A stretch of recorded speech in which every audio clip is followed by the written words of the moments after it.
दोस्तों, ये बात तो सभी ने सुनी होगी कि जो होता है अच्छे के लिए होता है।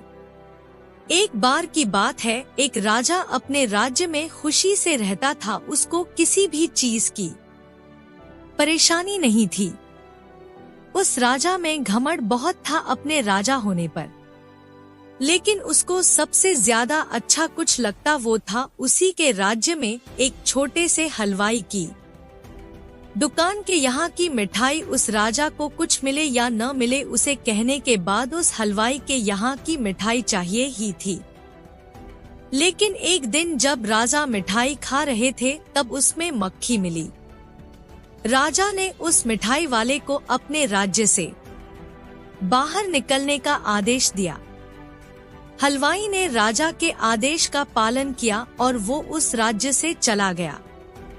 ऐसे ही कुछ वक्त बीत गया। एक दिन राजा अपने साथियों के साथ जंगल में शिकार करने गए। जंगल में राजा को कुछ जंगली लोग मिल गए और राजा के सारे साथियों को मार दिया।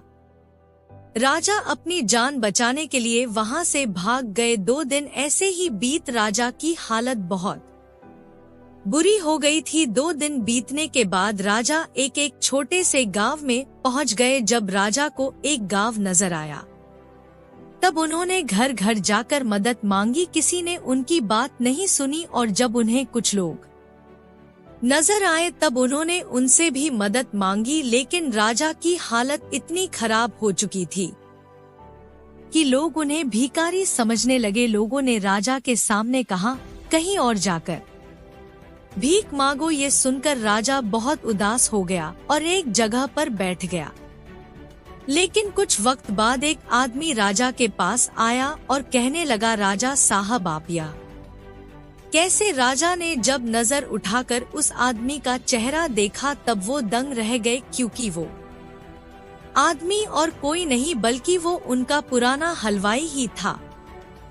राजा ने हलवाई को सारा मामला बताया। हलवाई ने कहा, अभी आप मेरे साथ मेरे घर चलिए, आप वहाँ आराम भी कर लेना और खाना भी खा लेना। हलवाई राजा को अपने घर लेकर गया। हलवाई ने राजा का ध्यान बहुत अच्छे से रखा। अगले दिन जब राजा अपने राज्य में वापस जा रहे थे तब राजा ने हलवाई से कहा, मैंने तुम्हें छोटी सी बात पर अपने राज्य से बाहर निकाल दिया, फिर भी तुमने मेरी इतनी मदद क्यों की? क्योंकि महाराज, मैं तो ये सोचता हूँ कि को होता है अच्छे के लिए ही होता है। देखिए, अगर आप मुझे उस वक्त अपने राज्य से बाहर नहीं निकालते तो आज आपकी मदद करने के लिए यह कौन होता? राजा ने हलवाई से कहा, तुम हमारे राज्य में वापस लौट आओ। लेकिन हलवाई ने ये कहकर मना कर दिया कि महाराज, यहाँ आकर मुझे पता चला कि मेरे हाथ की बनाई हुई मिठाई स्वाद में इतनी अच्छी है कि यहाँ के लोगों को बहुत पसंद आई। इसलिए अब मैंने मिठाई का बड़ा कारोबार शुरू किया जो कि बहुत अच्छा चल रहा है। इसलिए अब मैं आपके राज्य में नहीं आ सकता। ये सुनकर राजा अपने राज्य वापस चले गए। अगर जिंदगी में कभी कुछ बुरा हो तो ये सोच के उदास होकर बैठने से बेहतर है कि आपके साथ में कुछ भी हुआ है, इसमें ऐसी कौन सी अच्छी बात है जो आगे चलकर आपके काम आएगी। जैसे दूसरे गांव आकार भी हार नहीं मानी, वैसे ही आप भी बुरे वक्त में भी हिम्मत और हौसले के साथ मेहनत करते रहो। दोस्तों, अगर वीडियो पसंद आई हो तो लाइक जरूर करें। वीडियो देखने के लिए धन्यवाद।